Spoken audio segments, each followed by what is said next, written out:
আসসালামু আলাইকুম গাইস, আজকে আপনাদেরকে দেখাবো যে বাসার ছাদে কি কি জিনিস লাগানো যাবে যেটা আপনাদের সবার জন্য উপকার। এই যে এগুলো লাল শাক, এগুলা লাগাইছি মোটামুটি 2-3 দিন আগে। এটা এখনই অলরেডি বড় হয়ে গেছে, ইনশাল্লাহ 2 সপ্তাহের মধ্যে আমরা খেতে পারবো এটা। তারপরে এখানে সবজি গাছ আছে, এই যে মরিচ গাছ, মরিচ মাশাল্লাহ অনেক ফুটছে। আমরা প্রায় প্রত্যেক দিন মরিচ এখান থেকে নিয়ে খাওয়া হয়। এখানে আমাদের প্রায় 8-10টা মরিচ গাছ আছে। তারপরে একটা ফুল গাছ, নয়নতারা ফুল গাছ, দেখতে সুন্দর, ভালো লাগে আমার, এই জন্য এটা লাগাইছি।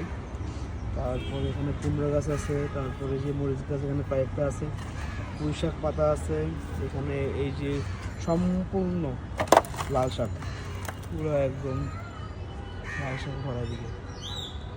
এখানে আমার আম্মা প্রত্যেক দিন লাল শাক উঠে খায়, খাওয়া দাওয়া করে। আমরা প্রায় সময় দুপুরে খাওয়া দাওয়া করি লাল শাক এখান থেকে নিয়ে। এই যে এখানে ফুল গাছ, তারপরে এই যে মরিচ গাছ আরেকটা, অনেকগুলো মরিচ গাছ আমাদের এখানে, নয়নতারা গাছ, মরিচ গাছ।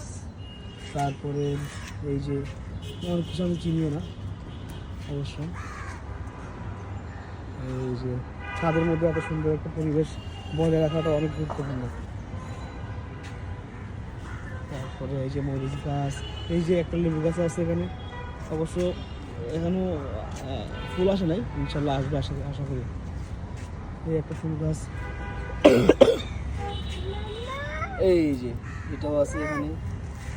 তারপরে এই যে মেহেদি গাছ আছে, মাঝে মধ্যে আমাদের মেহেদি দেওয়া হয় মাথায়, আমার আব্বু মেহেদি দেয়, এই জন্য মেহেদি গাছ লাগানো হয়েছে এখানে। এই যে আরেকটা বড় বড় করে আছে এখানে লাল শাক, এখান থেকে এখনও শুরু হয় নাই, এখনও খাওয়া দাওয়া শুরু করিনি। ইনশাল্লাহ কাল পরশুর দিকে এখান থেকে টুকটাক পেরে তারপরে শুরু করবো। এই গাছ লাগানোর একটা সবচেয়ে বড় উপকার হলো যে যারা 3 তলায় থাকে ওদের জন্য একদম রিল্যাক্স, কোনো গরম লাগে না, গরমকালে গরম অত বেশি পড়ে না। এই যে এই একটা গাছ, ড্রাগন গাছ, এটা দারুণ।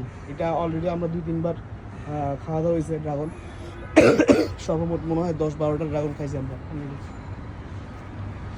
তো এই যে পুঁই শাক গাছ একটা আছে, মোটামুটি চেষ্টা করলে আপনারা চেষ্টা করলে পারবেন ছাদের মধ্যে এরকম গাছ লাগাইতে। যে প্রত্যেকটা টব, তারপরে এখানে মাটি ফালানো হয়েছে, তারপরে ইট দিয়ে গাঁথনি দেওয়া হয়েছে, এরকম প্রত্যেকটা টব দেওয়া হয়েছে। চেষ্টা করলে আপনারা পারবেন ইনশাল্লাহ। এই জন্য দোয়ারের টাটা। এইভাবে আজকের অবস্থা। এই যে এখানে লেবু গাছ প্লাস